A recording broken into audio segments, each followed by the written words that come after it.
Bine v-am găsit, dragii mei din zodia Capricorn, oriunde v-ați afla. Bine ați venit tuturor pe canalul meu, Tarot Flori de Loto. Numele meu este Nina, pentru cei care nu mă cunosc. Și ca de obicei mă bucur să vă am alături atât pe dragii mei abonați, cum de asemenea și pe cei care poate sunteți pentru prima oară aici pe canal. Azi voi face o lectură generală pentru luna lui februarie, așa că, dragilor, toți cei care aveți soare, lună, Venus, ascendentul în zodia Capricorn, această lectură este de asemenea și pentru voi. Un lucru important pe care vi-l aduc în atenție la fiecare început de lectură, și anume faptul că voi vă construiți propriul viitor.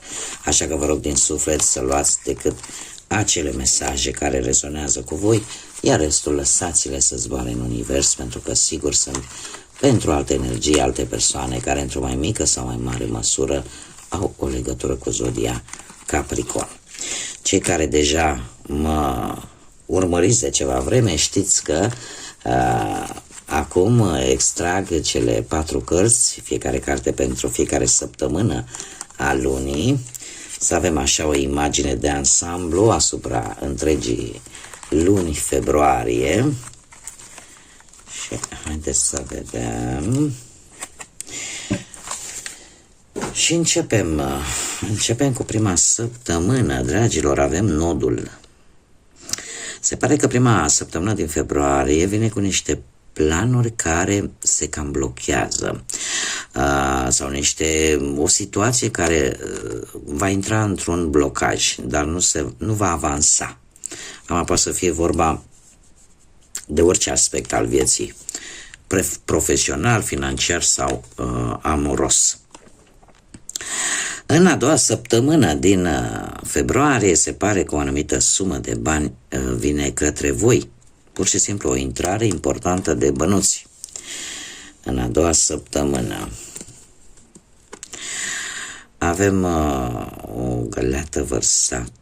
Se pare că în a treia săptămână este un bun moment de a ieși dintr-o anumită situație care nu îți mai folosește sau care nu îți mai aduce nimic bun.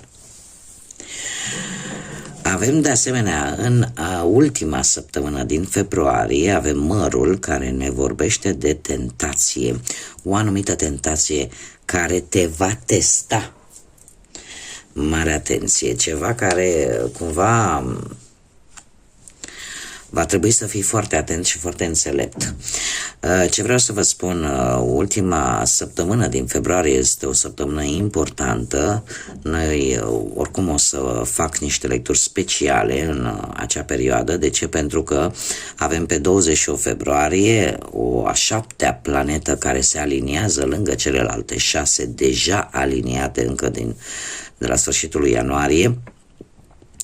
Îl avem pe Mercur, care va forma o aliniere perfectă de 7 planete, un eveniment astronomic, astrologic în același timp, care nu va mai avea loc decât undeva în anul 2492, așa că va fi un eveniment foarte important și plin de încărcătură energetică și probabil că și tentația care va veni către voi are un scop bine pus la punct. Ceva care te va testa. Oricum, de acest aspect vis-a-vis de alinierea planetară, cei care ați urmărit și poate chiar vreți să urmăriți, există lecturile, așa se și numește, pentru fiecare zodie în parte, alinierea planetară și cu ce vine ea pentru fiecare zodie. Dar noi revenim la lectura noastră generală pentru luna februarie și haideți să o luăm așa cu începutul și să vedem pe partea profesională ce vine pentru dragii mei din Capricorn în luna lui februarie.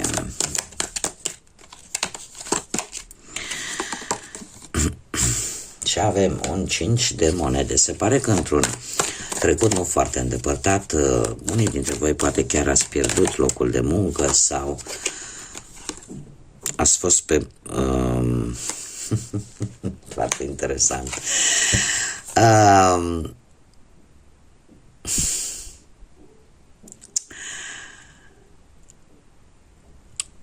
Erați pe punctul de a pierde locul de muncă și ceva a venit din exterior, sau chiar dacă l-ați pierdut, cumva ați primit un ajutor. De ce? Știți cum ați fost voi ca hopa mitică. Cine are o anumită vârstă, jumate de centenar, știe deja cam care e treaba cu hopa mitică, care cade și se ridică. De ce spun lucrul acesta? Pentru că avem un nou de monede în prezent, un nou de monede care mie îmi spune că ați reușit cu ajutorul posibil al unor, cel puțin al unei persoane, să obțineți, să profitați de apariția bruscă a unui job, sau pentru cei care sunteți, aveți deja, ați trecut de mult de a doua tinerețe, să reușiți să vă rezolvați o problemă relaționată cu pensionarea. Dar cineva să vă ajute. Este foarte interesant pentru că ne se repetă cifra 5, o cifră care în general ne vorbește despre instabilitate. De ce? Pe planul ăsta, care este legat de muncă, de rezultatele muncii și în general de cariera profesională, e ca și cum ai zice una albă, una neagră. Acum e bine, acum nu-i bine, acum iar e bine. Așa vă tot bagă când în apă rece, când mai vă dă și un pic de apă caldă și tot așa. De ce spun acest lucru? Pentru că luna lui februarie, cu cinciul ăsta de spade aici, îmi spune că e posibil pentru unii dintre voi să apară mici conflicte, mici tensiuni, pe nedrept chiar, poate la locul de muncă, și să vă aducă așa o stare destul de, cu o vibrație destul de joasă. Cumva pot apărea competiții, poate pentru un post, sau va trebui să fiți foarte bine axați pe ceea ce știți să faceți foarte bine. De exemplu, dacă unii dintre voi sunteți interesați să obțineți un anumit job și jobul respectiv cere anumite calități, dacă voi sunteți siguri pe calitățile respective, că le puteți îndeplini și le puteți duce cu bine la bun sfârșit, atunci lupta asta e ca și câștigată. Dar dacă nu, atunci pot apărea aceste tensiuni, această instabilitate.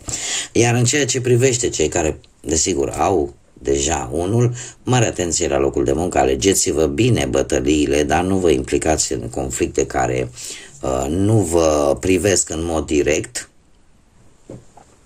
pentru că de obicei cinciul de spade este cartea care nu aduce niciun câștig nimănui, cu atât mai puțin vouă. Haideți să vedem cu bănuții.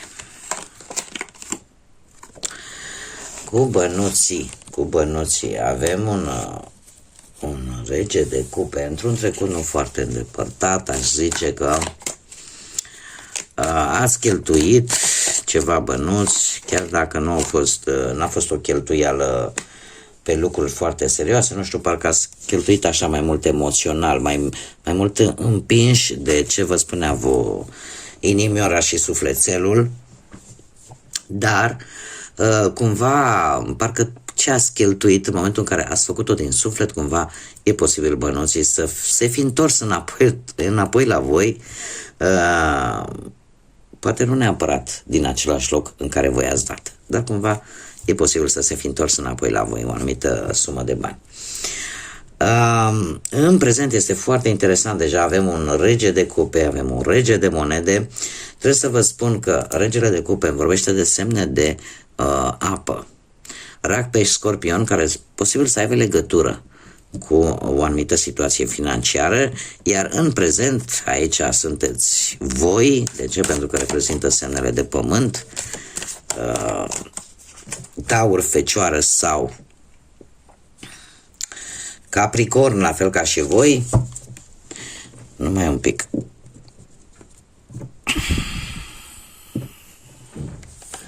Bun.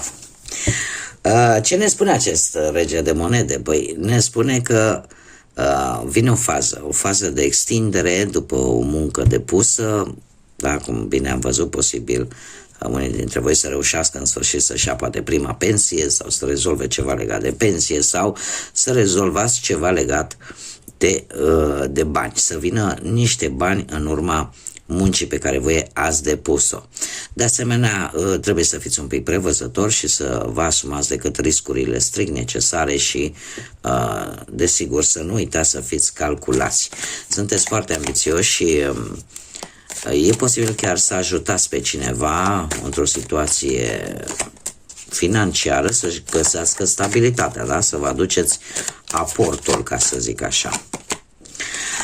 Luna lui februarie vine cu un 7 de bâte. Dragilor, veți pune limite anumitor persoane care tot au tras de voi cu banii sau care poate au profitat de bunătatea voastră, că am văzut că ați făcut niște cheltuieli, ca să zic așa, mai mult emoționale și de-a lungul lunii lui februarie veți spune, știi ce, până aici, gata, ajunge. Chiar dacă am asta, nu înseamnă că trebuie să dau cu ei de azvârlitea și pentru... se pare că aveți destul de multe motive să puneți aceste limite la bani. Acum, haideți să vedem în dragoste cum stă, dragii mei, din Capricorn, cei care sunteți prima oară, cei care sunteți într-o relație, într-o pereche deja formată. Dragilor, ce avem noi aici? Ce avem noi aici? Păi avem așa, un cavaler de spade. Nu știu dacă zodiile de aer vă spun ceva, zodia leu dacă vă spune ceva și zodiile de aer, Gemeni, Balanță sau Vărsător, dacă au vreo legătură cu voi. Într-un trecut nu foarte îndepărtat, se pare că lucrurile au mers destul de bine și unii dintre voi chiar ați avut parte de o reîmpăcare după o perioadă destul de lungă în care poate nu ați comunicat sau poate chiar ați fost distanțați din punct de vedere geografic. În prezent, 4 de cupe îmi spune că mulți dintre voi au senzația că totul este ok, că totul este foarte bine așezat în relație, doar că e posibil să fii un pic mai atent decât la nevoile, necesitățile voastre, ceea ce voi așteptați de la partener și să omiteți un lucru important, că trebuie câteodată să țineți cont și de ce își dorește celălalt. Aici, dacă voi vă regăsiți în cealaltă poziție, puteți să adaptați în funcție de situația fiecăruia, da? Pentru că sunt mulți care pot să zică, da, dom'le, da, stai așa puțin că eu mă regăsesc de fapt în poziția cealaltă în care chiar vreau ca respectivul să se gândească și să țină cont și la dorințele mele. Dar aici trebuie să adaptați pentru că vorbim de două energii. Luna lui februarie vine cu forța care vorbește tare mult și desigur cum îl avem și pe Mercur, care am zis că e planeta comunicării, se pare că voi veți face uz tare bine de această comunicare. De ce? E posibil ca în relație să aveți parte de foarte multă pasiune, dar și de foarte multă comunicare, de o putere de convingere folosind cuvântul care nu va face altceva decât să îndrepte lucrurile dacă există probleme. Cumva oarecum sentimentele există și dacă au existat mici divergențe, ele își vor găsi soluționarea. Haideți să vedem cei care sunteți singuri, dragii mei, în urma poate a despărțirii, a divorțului, a faptului că poate nu v-ați găsit până acum jumătatea sau pur și simplu în urma poate a văduviei. Și avem nebunul, Marea Preoteasă, foarte interesant, și lumea. Dragilor, lucruri interesante vin pentru voi. Haideți să luăm cu începutul. Într-un trecut recent avem nebunul care îmi spune că nu prea ați vrut voi așa să... ați cam zburat așa din floare în floare sau din băndărel în băndărel. Cert este că nu erați dispuși să vă angrenați într-o relație foarte serioasă, da? Adică, de moment, posibil să fie avut așa relații de scurtă durată, în care nu a existat o implicare, ca să zic așa, foarte profundă, sau pur și simplu v-ați dat voi seama că nu sunteți pregătiți pentru a face un compromis în viața voastră sentimentală. Avem Marea Preoteasă în prezent, Marea Preoteasă care îmi spune că totuși ceva există în tine, nu știu, un mister, o ceva, un magnetism care atrage privirile. Și se pare că sunteți foarte reținuți, nu, chiar și atunci când comunicați cu cineva, nu spuneți tot ce aveți în traistă, spuneți decât strictul necesar și cam atât. Sunt lucruri care voi le țineți pentru voi, tocmai pentru că considerați poate că nu ați găsit persoana căreia voi să vă destăinuiți. Trebuie să vă spun un lucru, că toate aceste lucruri în luna lui februarie, pentru unii dintre voi, se vor termina. Și de ce? Pentru că avem lumea. Lumea care îmi spune, știi, s-a cam terminat capitolul ăsta din viața ta, trebuie să începi un altul nou. E posibil unii dintre voi să trebuiască să faceți o călătorie poate în străinătate sau la un drum foarte lung, dintr-un motiv, aș zice, destul de fapt ar fi două motive. Ori că brusc apare un interes vis-a-vis de o persoană care locuiește departe de tine și apare decizia aia. Dumnezeu, eu parcă aș vrea să mă mut cu respectiva persoană sau aproape de persoana respectivă, pentru că te interesează. Există cineva care ți-a stârnit interesul. Cum, desigur, ar mai putea fi o altă variantă în care tu vei cunoaște pe cineva care va avea, fără să-ți dai seama, va juca un rol important în viața ta și acest personaj să locuiască posibil foarte departe de tine sau chiar în altă țară.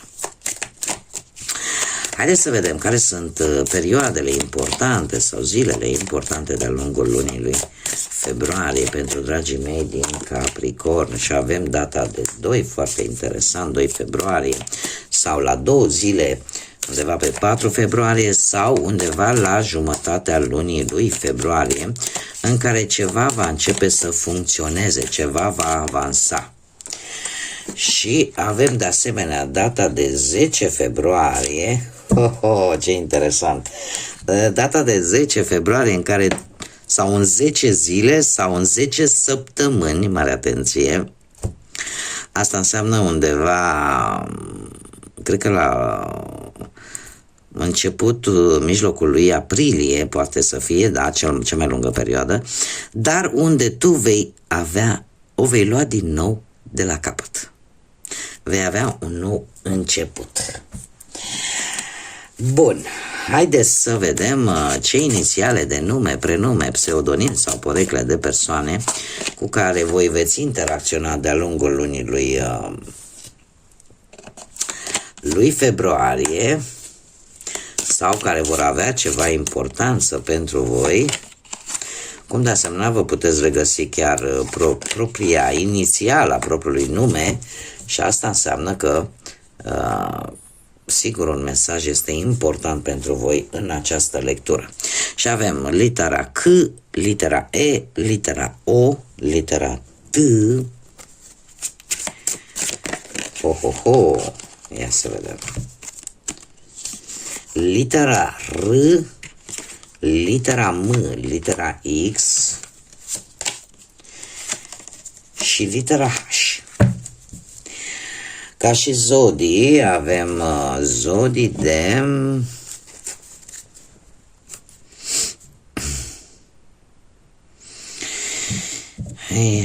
avem zodii de aer, Gemeni, Balanță, Vărsător, posibil zodii de apă, Rac, Pești, Scorpion. Și aș zice mai puțin, dar nu deloc, anumite zodii de pământ, la fel ca și voi, Taur, Fecioară, Capricorn. Acum, haideți să vedem care este mesajul Universului pentru voi, dragii mei din Capricorn, în luna lui februarie.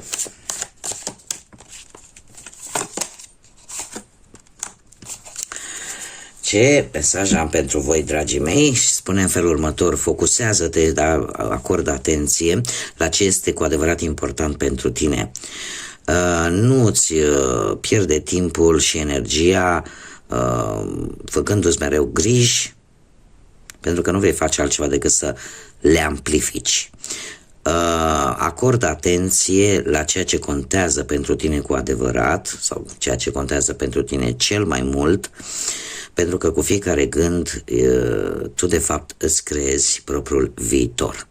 Este un îndemn foarte simplu și concis de a te axa strict ceea ce pe tine te interesează, ceea ce este benefic pentru tine, și nu lăsa ca gândurile negre, energia asta negativă să se instaleze în mintea, în sufletul tău, pentru că nu vei face altceva decât vei atrage și mai multă energie negativă. Tocmai de aceea ți se spune că cu fiecare gând de fapt tu îți creezi propriul viitor. Asta ce înseamnă că dacă vei gândi negativ, atunci nu ai cum. Nu are cum ca lucruri pozitive să vină în viața ta când gândul tău de fapt este unul negativ. Și atunci este un îndemn foarte clar de a gândi pozitiv și de a te axa foarte mult pe ceea ce este cu adevărat important pentru tine. Bun, dragii mei, aceasta a fost lectura pentru voi. Eu vă mulțumesc pentru atenția voastră. Mulțumesc de asemenea tuturor celor care își aduc aportul de fiecare dată prin like-uri, prin comentarii, prin distribuiri. Sunteți minunați și desigur toți cei care încă nu v-ați abonat și care poate ați rezonat sau poate pur și simplu vă plac acest gen de lecturi, eu vă invit și vă aștept cu mare drag aici pe canal să vă abonați, este gratuit, cum de asemenea și like-urile și distribuirile și comentariile sunt total gratuit. Eu vă mulțumesc anticipat pentru toate aceste mici gesturi, dar atât de importante pentru acest minunat proiect. Până data viitoare, vă doresc să aveți un februarie liniștit, un februarie plin de multă energie pozitivă, gândiți pozitiv și să aveți așa parte de multă lumină și căldură, atât în suflete cât și în gânduri. Așa că până la următoarea lectură, ca de obicei, să fiți iubiți.